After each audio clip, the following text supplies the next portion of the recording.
नमस्कार। आप सभी श्रोतागण का हार्दिक आभार और अभिनंदन।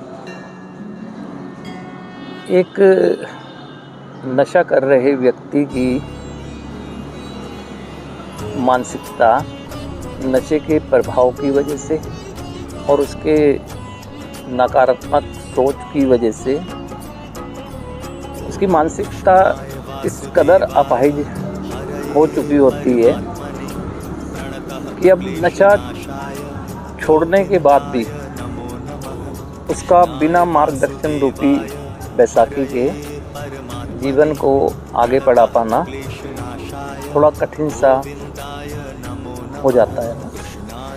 यानी सीधे सीधे कहें तो एक नशा करने वाला व्यक्ति मानसिकता से इस कदर अपाहिज हो जाता है कि अब उसे बिना मार्गदर्शन रूपी बैसाखी के चल पाना मुश्किल होता है।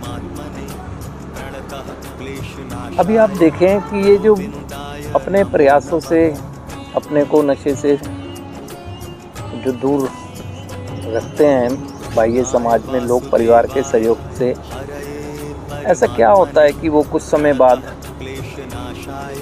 जीवन के संघर्ष में एक असफलता सी देखते हैं और फिर उन्हें नशे की तरफ चले जाते हैं। उसमें यही होता है ना कि वो मात्र नशा छोड़ने को समस्या का समाधान समझते हैं। वो ये नहीं सोच रहे होते कि उनकी मानसिकता पर जो प्रभाव पड़ा है ना नशे का और उनकी नकारात्मक सोच का, अब उससे कैसे निकला जाए ना। ठीक है, ये मेरा मानना है कि हाँ ठीक है, वो अपने प्रयास से नशा छोड़ता है, उसकी एक प्रबल इच्छा होती है, लेकिन नशा छोड़ना समस्या का समाधान नहीं है। वो तो इसलिए है कि मेरा मस्तिष्क मेरे नियंत्रण में आए, इसकी रीट्यूनिंग की जाए। अभी आपने देखा होगा कि परिवार का उद्देश्य बिल्कुल ठीक होता है, मैं मानता हूँ इस चीज़ में कि परिवार को जो भी सुझाव मिलते हैं अपने परिवार के सदस्य की मदद के लिए वो उसको करता है। वो बाहर उसकी काउंसलिंग भी कराता है, उसका कई एक्सपर्ट लोगों से नशा मुक्त रहने के लिए उसका मार्गदर्शन भी दिलवाता है, चिकित्सकीय उपचार भी करवाता है, धार्मिक पूजा पाठ अनुष्ठान भी कराता है। लेकिन देखें ये तो एक सिचुएशनल होती है ना चीज़ें।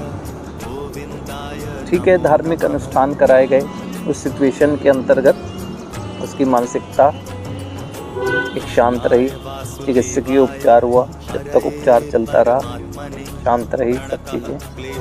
किसी साइकोलॉजिस्ट की काउंसलिंग में ले गए, जब तक काउंसलिंग होती रही शांत रही। अब ये सब कुछ हो गया तो इसका मतलब ये हो गया तो फिर समस्या का समाधान हो गया। वो तो सब इसलिए किया जा रहा था कि अब मुझे जीवन जीना है, ये शुरुआत थी, जीवन तो जीना है ना। अब सोच में बदलाव आया नहीं है, तो जब सोच नहीं बदली होगी तो फिर वैसे ही तो जीवन जिएगा जैसे पास्ट में जी रहा था जो समस्या में गया, है ना। और कई जगह देखा गया है कि जब एक व्यक्ति कुछ समय नशा छोड़कर रखता है तो एक अज्ञानता कहें, जागरूकता की कमी की वजह से कुछ लोग सुझाव देते हैं, भाई इसके ऊपर अब जिम्मेदारी डाल दो, इसका शादी कर दो, जब जिम्मेदारी डलेगी तो खुद समझेगा इस चीज़ को ना। होता क्या है, अभी एक समस्या थी कि उसका नशा मुक्त एक अच्छा जीवन जीना, अब दूसरी समस्या होगी कि परिवार को संभालना कोई एक आसान काम कोई होता है ना। बहुत लोग कहते हैं कि अब इसे व्यस्त कर दो, नशा छोड़ रखा है इसने कुछ समय से, इसको बिजनेस करा दो, कर देते हैं भारी भारी इन्वेस्टमेंट। होता क्या है, बाद में परिवार के सदस्य संभाल रहे उस चीज़ को।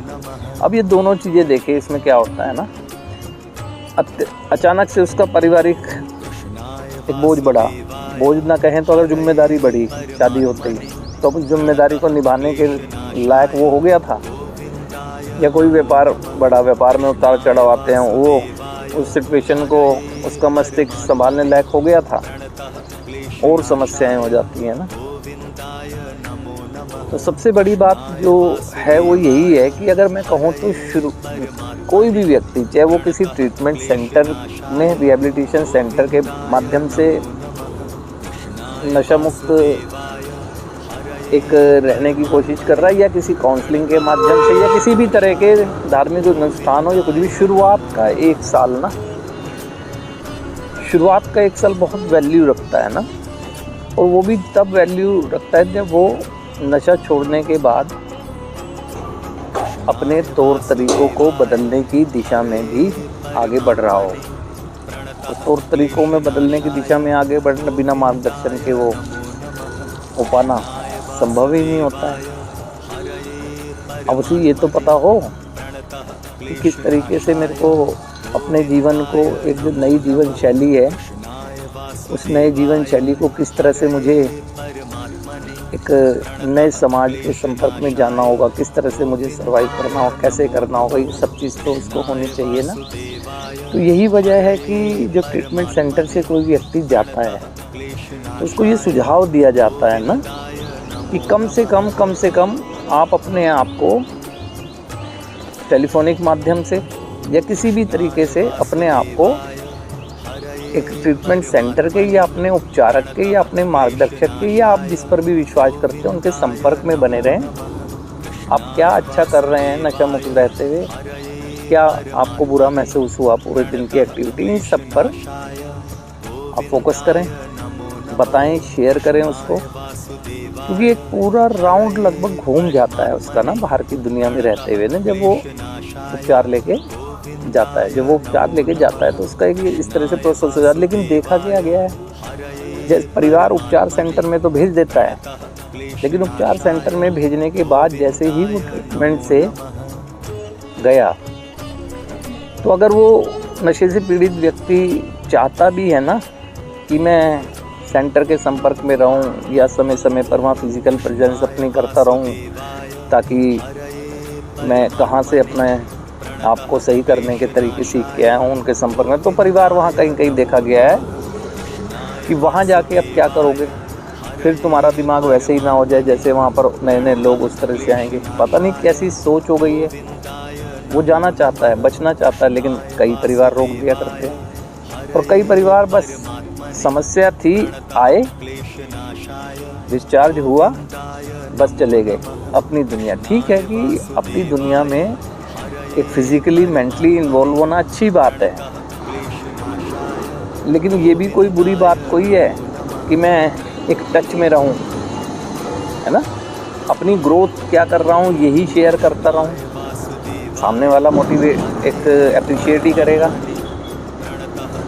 या कभी कोई ऐसे इमोशन आ गए जिनके बारे में वैसे विचार है, मैं शेयर करना थोड़ा उचित नहीं समझ रहा हूँ, या मुझे लगता है कि मेरी समस्या को नहीं कोई समझ सकता है, तो शेयर करूँ।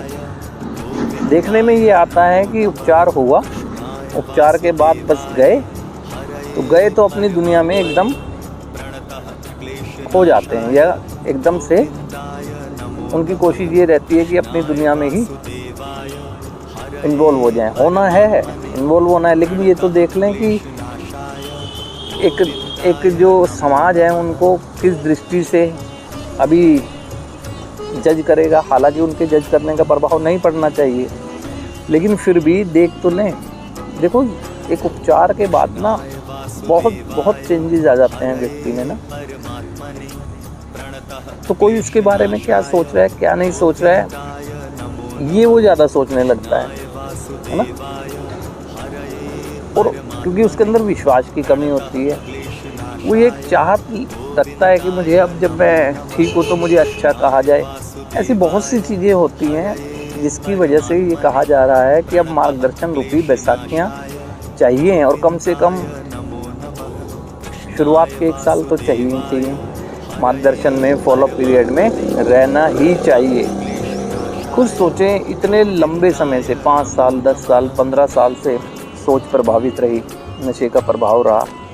कैसे संभव है कि एक उपचार अवधि इनफ सुधार एक ज़िंदगी भर चलने वाली प्रक्रिया है, और इमोशनल ट्रिगर एक ऐसी चीज़ है जो मुझे एक ही क्षण में फिर भटका सकती है। आप खुद सोचें कि एक सामान्य व्यक्ति होता है, सामान्य व्यक्ति जीवन जीता है, उसके साथ भी कुछ समस्याएं आती हैं, तो वो क्या करता है, अपने पारिवारिक सदस्यों द्वारा या किसी की मदद लेता है, कर लेता है, वो अपनी समस्या का समाधान कर लेता है। यहाँ पर एक नशे के प्रभाव वाला व्यक्ति, अब उसको माना कोई जीवन जीने में समस्या है ना, क्योंकि मेरा ही विचार मुझे आगे बढ़ने से रोकेगा, तो फिर उसे क्या करना चाहिए। अब उसे लगता है कि परिवार के सदस्य नहीं समझेंगे उसकी बात को या कोई और चीज़ हो सकती है, तो संपर्क काटना चाहिए। संपर्क लंबे समय तक ना रखने की वजह से वो झिझक व अपनी फेलोशिप से संपर्क ही नहीं कर पाता है। परिणाम फिर उपचार में या फिर वही कि मुझसे नहीं हो सकता है ना। तो इसीलिए ये सुझाव दिया जाता है कि देखिए एक छोटा बच्चा भी होता है, हमारा मानना यही है कि एक पुनर्जन्म होता है। एक नशे से प्रभावित व्यक्ति जब ट्रीटमेंट लेता है, एक पुनर्जन्म होता है, नई जीवन शैली का बीज उसके दिमाग में डाला जाता है। अब छोटा बच्चा भी है, उसके पहले दिन जन्म लेते ही भागने लगता है, पहले घुटनों के बल चलेगा, किसी का सहारा लेके उठेगा, वो धीरे धीरे है ना, जब मजबूती आ जाएगी तभी तो भागता है ना। तो ऐसे ही तो ये कहा जा रहा है, पहले हम वैचारिक मार्गदर्शन लें।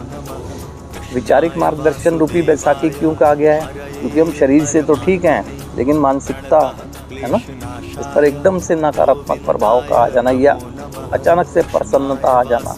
दिक्कत ये नहीं है कि नकारात्मक विचार ही हमें रोकते हैं, अति उत्साह में है ना।